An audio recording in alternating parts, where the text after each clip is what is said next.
கர்த்தருடைய பரிசுத்த நாமத்துக்கு ஸ்தோத்திரம். கர்த்தர் இம்மட்டும் எங்களை பாதுகாத்து வழிநடத்தி என்னை ஒரு சாட்சியாக நிறுத்தினதுக்காக கர்த்தரை நான் நன்றியோடு ஸ்தோத்திரிக்கிறேன்.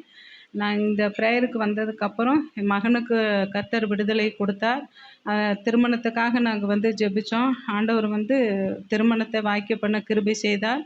அது மட்டுமல்ல, நாங்கள் ஒரு இடத்துக்காக சம்மந்திக்கும் மகளுக்கும் பணம் கட்டியிருந்தோம். 5,00,000 ரூபாய் வரணும். ஆனால் அவங்க 2,50,000 தான் கொடுத்தாங்க.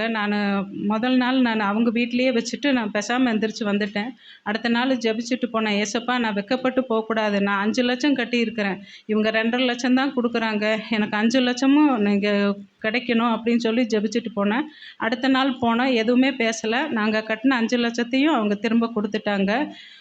அது மட்டும் இல்லை, எனக்கு படுக்கும்போது திரும்பி கூட படுக்க முடியாது.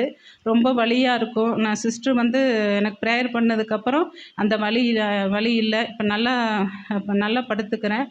எந்த வலியும் இல்லை. அது மட்டும் இல்லை, மகனோட திருமண காரியத்துக்கு இன்னும் நிறையா செலவுகளெல்லாம் இருக்குது. அதையெல்லாம் ஆண்டவர் சந்திக்கணும். அதுக்காக ஜெபித்துக்கொள்ளுங்க.